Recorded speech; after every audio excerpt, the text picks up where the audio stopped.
let's be honest. Robert Saleh is a problem. He's a real problem. And I'm going to tell you how right after this.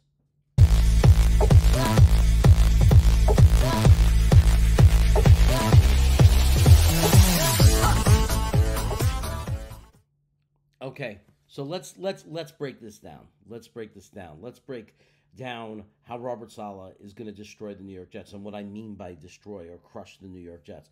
He's going to crush the fans, us mostly, and our dreams of winning a championship. First, let's talk about why he's a horrible coach. Okay. Once upon a time, there was a very successful company. And it had a great leader. And that leader used quotes, inspirational quotes. And some people, that's their leadership strategy. They take that. They, copy what works for someone else, right? Use quotes. There's only one problem, okay? The quotes is not the leadership. The quotes is not what makes the dream work, okay? It might be a good way of inspiring people, but the quotes without the actual doing don't mean anything. I could sit there all day and I can come up with inspirational quotes, but I have to back it up. So let's give an example. All gas, no brakes, right? That's the team mantra, the mantra. All gas, no brakes. In 3 years, can you give me an example of this team living up to, in any way, all gas, no brakes? 3 years. Do you see any evidence of it? And we haven't had that many opportunities, but let's look at the Washington game. The Washington game, we were up, 27-7? And what happened? Did we keep scoring? Did we step on the gas? Did we do anything like that?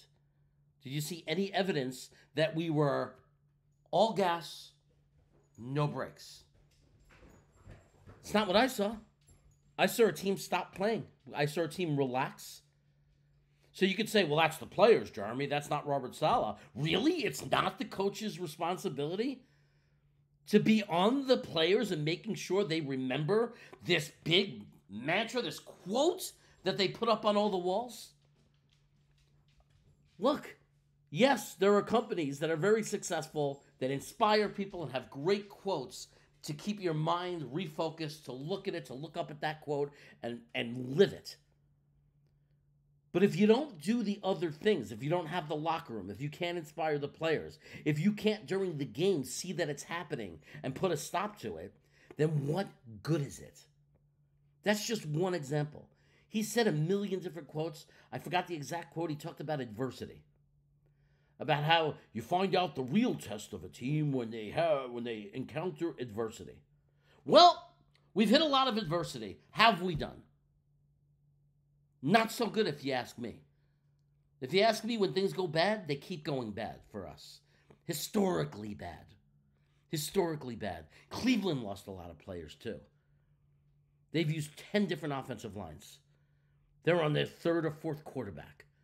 Yet they're 11 wins. So enough of the excuses. I don't even care. It's not about playoffs even. Historically, the worst offense to ever take the field in modern day football. It is not okay. So here's the problem I have. Next year, let's say the sun comes and hits us, right? And our offensive line stays healthy with minor injuries, little bits, but nothing major. We're actually like a regular team where, for the most part, our offensive line starts every game. Let's say we draft a guy, we sign him for whatever. And let's say they're a middle of the road offensive line, just like a functional offensive line. Right? Titman will be back. Hopefully AVT stays healthy. That's 2. We build around those guys. Whatever. Even Carter Warren, for example. Not the guy you might want to go into next season as your starting tackle, but he was functional yesterday. He was functional. So that's the difference. Laken Tomlinson is not functional. He's not serviceable.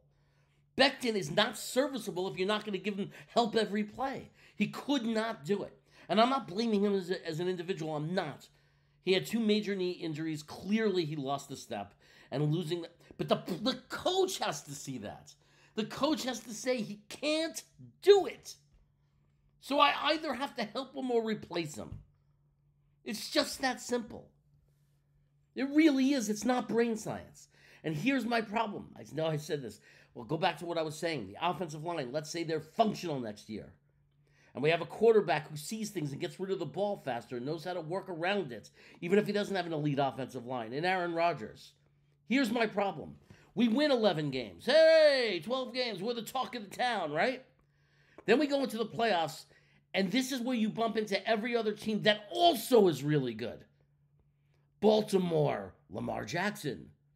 Maybe Buffalo bounces back. Maybe Miami steps up their defense and becomes incredibly dangerous with that offense. The bottom line is, now everybody's got a great team. And you've got to win 2 to 3 games in a row to get to the Super Bowl, right? This is where we're screwed. Because Aaron Rodgers is not the almighty. He's won 1 Super Bowl. I love him. He's great. He'll be competent. He'll make us better. Yeah. But that doesn't get us a Super Bowl. If you look at history in the NFL, there's another thing. And I'm not saying always. I'm not saying there aren't outliers. But teams that win the Super Bowl have great coaches. Or they have coaches that are great with those players. You know, it's the chicken and the egg. Yeah, the players. It was the players. This part. You know what I mean? But the reality is, you can't have an incompetent coach. You can't have a coach that doesn't get respect from the referees, doesn't know how to push things our way. And believe me, we've seen, if you watch Belichick and other teams, there are coaches that own the refs. Own them. Okay? You have to be able to do those things, manage the clock. Even if you have to call timeout, run into the circles on the sideline, on the bench. Get into those little meetings when they're off the field, when they're not playing well, and get them straight and get them ready for the next drive. And don't let them have these epic collapses where suddenly you're 20 points behind and you do nothing as a coach but stand there and chomp your gun with your stupid beer and watch. We have a cheerleader as a coach. Okay? I don't like this. I'm a delegator. Screw your CEO mentality. Get in the rooms and coach your team. Get in the rooms and coach them. Because what's going to happen is, yes, as long as Aaron Rodgers plays and stays healthy and our offensive line stays reasonably healthy, yes, we're a playoff team and that'll feel great. But some of us have been watching this for 40 years, and some of us, the playoffs aren't good enough. Let me tell you how it ends when you make the playoffs. You still feel like shit. When you lose, you still feel like shit. Your heart is still broken. We need to win a Super Bowl. And my fear is, and what I think, is that we're not going to be able to win a Super Bowl because we have the wrong coach. And that's the most dangerous Robert Saleh there is. That he's good enough to stay the coach. He's good enough that we go to the playoffs. But he's not good enough, and his weaknesses shine through. And we lose our window, and we're back to the drawing board. That's my problem. Should Robert Saleh still be coaching this team? Let me know in the comments.